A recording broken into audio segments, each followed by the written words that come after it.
यानंतर जो आता कंदकुजीचा प्रॉब्लेम येतो, कंदकुजचा जो प्रॉब्लेम आहे हा दोन प्रकारचा आहे. एक आपण त्याला एक रोगामुळे म्हणतो, तो म्हणजे रोग येतो, बुरशी आहे. आणि याला पूरक अशी गोष्ट आहे, बरेच वेळेस काय होती, कंदमाशी येते भागामध्ये आहे, पण प्रमाण कमी आहे, तर ते एक चांगलं आहे. आता कंदमाशी आणि तुमचा कंदकूज हे एकमेकाला पूरक असे आहेत.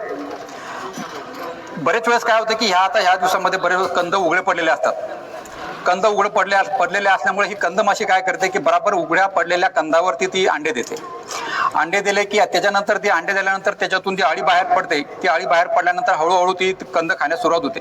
आणि कंद खाण्यास सुरुवात झाली की तो कंद जो ओपन होतो तो डॅमेज होतो. तर या ठिकाणी दोन रोगाचा प्रादुर्भाव तिथे आणखी त्याला वाव मिळतो, तो म्हणजे कंदकूज आणि दुसरा आहे नेमॅटोड. आता नेमॅटोड हे आपलं असं वाटतं की नेमॅटोड एवढा काही मोठी म्हणजे नुकसान करणारी किडी नाही, पण हळदीमध्ये नेमॅटोड सुद्धा अत्यंत मोठ्या प्रमाणात नुकसान करून जाते.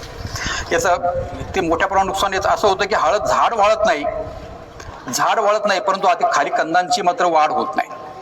झाड मध्यम वाटतं, थोडीशी वाढ खुंटवतं ते नेमॅटोड. तर ह्या दोन्ही गोष्टींना तिथे प्रादुर्भाव देतं, म्हणजे चालना देतं.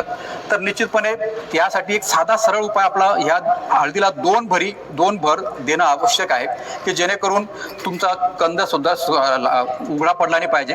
कंद उघडा पडला नाही की निश्चितपणे त्या ठिकाणी आपल्याला त्या ठिकाणी जो प्रायमरी इन्फेक्शनचा जे चान्सेस असतात ते तिथून कमी होतात.